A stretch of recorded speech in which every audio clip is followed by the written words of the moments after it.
2021년 우리의 목표는 분명합니다. 회복과 도약입니다. 거기에 포용을 더하고 싶습니다.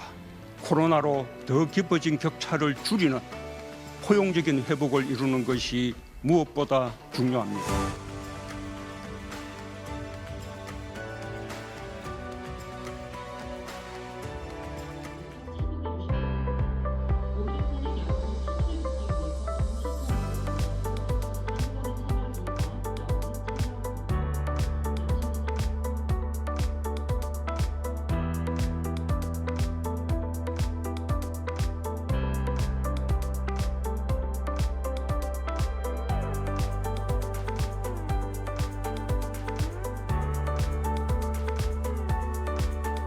어, 2017년도에 이 한반도에 그 전쟁 위기설까지 대두되었던 그런 위기 상황에서 이 2018년도에 이제 평창 올림픽을 계기로 해서 평화 프로세스가 시작이 되었는데요.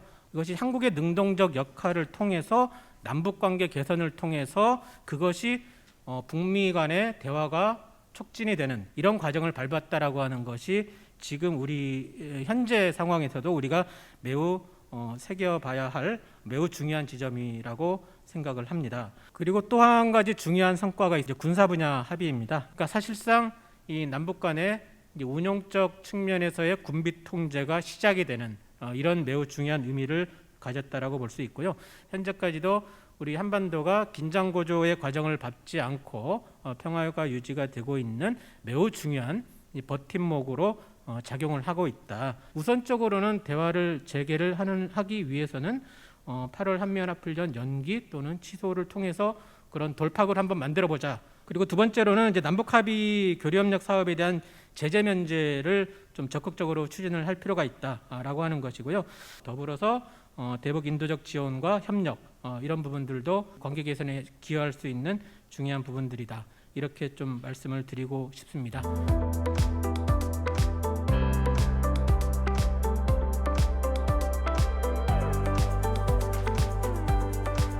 남북관계의 평화를 추구하는데 왜 강한 국방력을 하느냐. 이 모든 전투력과 국방력의 강화가 모두 북한을 대비해서 만들어진 것들은 아니기 때문에 충분히 두 개가 양립이 가능하다, 그런 말씀을 저는 드리고 싶고요. 저희가 이제 양성평등이나 장병 인권 관련해서 굉장히 많은 노력들을 해와서 문제는 실질적으로 많이 합리화되고 우리가 생각하는 사역이나 어떤 이런 작업들이 굉장히 줄었습니다. 문제는 이런 것들에 대한 여러 가지 내용들 중에 일부 이제 개선되지 못하는 점들이 우리가 여기저기서 아직 발견이 되는 부분도 있고요. 문재인 정부 4년이 다 잘하진 않았지만 일정한 거대한 물줄기들을 어떤 발전하는 쪽으로 우리가 많이 상승시켰다. 이거에 대한 자부심들이 갖고 있어야 되고 이번 정부의 평가를 하는 분들도 고려를 해봐야 되는 요소가 아닐까, 그렇게 생각을 합니다.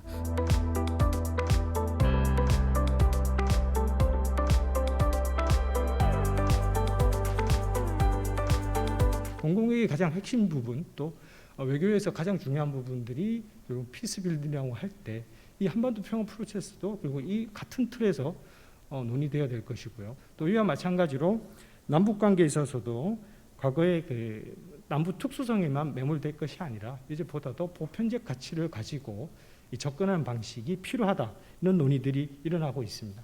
그리고 인도적 지원이라든지 개발, 그다음 평화 구축이 따로 가서는 안 됩니다. 이런 유엔의 지속 가능 발전 목표와 트리플렉스 논의들을 또 정부 당국도 잘 활용해 본다면 뭐 국제적인 문제도 활용 가능하고요. 또 남북 문제도 활용 가능하다. 우리 우리 국력의 위치만큼 우리 외교력도 더 포용적이고 또 협력적 가버넌스를 통해서 우리 국익도 창출하고 세계 보편적 가치와도 같이 하는 아젠다를 만들고 추진해 나가야 된다는 생각이 듭니다.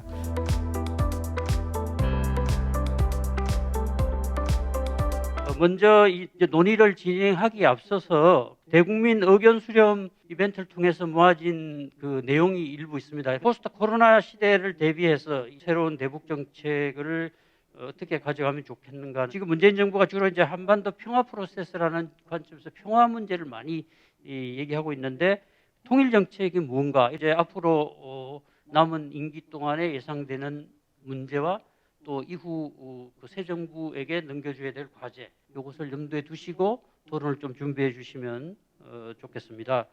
문재인 대통령께서 중재자 역할을 함으로써 북미 정상회담과 외교가 재시작되었다라는 점은 전적으로 동의합니다. 그렇지만 군사훈련 연기 약속이 이러한 돌파구를 마련하는 데 핵심적인 역할을 했다라는 데는 동의하기 어렵습니다. 우선 김정은 위원장은 이미 미사일 실험의 일시 정지에 대해서 2017년 11월 28일 화성 15호를 발사하면서 이미 선언을 한 바 있습니다. 두 번째로는 김정은 위원장과 정상회담에 참여할 수 있다라는 트럼프 대통령의 메시지가 2017년 12월 평양 방북을 통해 전해진 바 있습니다. 사실상 지금 현재로서는 북미 정상회담이 재개하기 위해서는 전제 조건을 위해서 비핵화를 추구하고 있고 사실 이러한 이유 때문에 김정은 위원장이 문재인 대통령의 임기 중에 북미 회담으로 다시 돌아오기는 어렵다라고 생각을 하고 있습니다. 중동맹 성명이라든가 8월에 있을 한미 군사연합 훈련의 어떤 축소 중단 이런 나름대로 대우 긍정적 시그널을 보내고 한미 정책 협의를 통해서 조정되고 실용적 접근 방법의 알맹이들을 채워 나간다 그러면 하반기에는 나름대로 북미 비핵화 프로세스가 재개될 수 있는 여지는 있고 한반도 평화 프로세스의 동력을 가져온 문재인 정부의 적극적 역할에 저는 달려 있다고 나름대로 평가할 수 있겠습니다. 남북 평화를 당연히 추구하는 건 맞는데 북한이 여전히 우리의 주 안보 위협이 되는 현 상황에서 자체적인 국방력 강화를 할 수밖에 없습니다. 전시작전권 환수를 하는 거는 저는 맞다고 봅니다. 근데 동시에 그걸 하면서 한미 동맹을 장기적으로 또 안보 정책의 축으로 강화시켜 나가야 되는데 두 가지를 조율하는 게 그렇게 쉽지는 않아 보입니다. 한반도 평화 체제를 예고서 현재 한반도를 둘러싼 동북아의 국제 정세는 상당히 오히려 반대쪽으로 흘러가고 있지 않나. 이 세 가지의 모순과 딜레마가 참 쉽지 않은 과제이고 북한과 평화 추구를 해서 당연히 연합훈련을 좀 연기한다든지 축소하면 그것이 훨씬 도움이 되겠죠. 일반적으로는. 또 문제는 근데 지금 전시작전권 추구의 기본 조건이 연합훈련을 해야 되는 걸로 제가 알고 있거든요. 추가 설명해 주실 수 있으면 감사드리겠습니다. 이상입니다. 지난 4년여간 문재인 정부는 강한 국방을 실현시키기 위해서 노력을 많이 했습니다. 이것이 평화 프로세스와 병립이 가능하냐. 현 정부가 그 중간 지점에서 잘 접점을 찾았다고 생각하고 이것을 한국형 이중 경로 정책이라고 명명하고 싶습니다. 저는 현재 큰 차원의 큰 맥락이 미중 전략 경쟁이 격화되고 있기 때문에 북한의 전략적 도발의 가능성이 좀 낮아졌다 오히려 이렇게 생각을 합니다. 그래서 당분간 우리가 한국형 이중 경로 정책을 지속 계승하면서 북한과의 위협을 좀 관리하는 수준으로 가다 보면 대화의 물꼬가 터지는 순간이 있을 것이고 그것이 아마 한국형 이중 경로 정책의 과실로 될 날이 곧 올 것이다 라는 생각을 하고 있습니다. 미중 경쟁이 계속해서 심화되고 격화되고 있는데 그 상황에서 균형 외교가 진짜 대한민국에 가장 적합한 선택인지. 그러니까 인도적 지원이나 개발이나 평화 구축 같은 것 세 가지 다 훌륭한 목표예요. 세 가지 다 이루어지지 않거나 하나만 어떻게 진전이 있거나 둘은 제대로 성과를 내지 못하거나 뭐 이런 게 현실이란 말이에요. 그렇기 때문에 이 모호하고 흐릿한 연결고리들을 좀 구체화시키는 차원의 논리적 작업이 필요하고 정책적 성과들 또한 마찬가지로 그에 맞게 배치하는 게 필요하다는 생각이 듭니다. 5분의 토론이 이제 끝났는데요. 혹시 그 프로에 계신 분 중에 네 마이크 좀 전달해 주시면 좋겠습니다. 특히 미국과 중국과의 사이에서 우리가 독자적인 힘을 발휘하기가 상당히 어렵다고도 느껴집니다.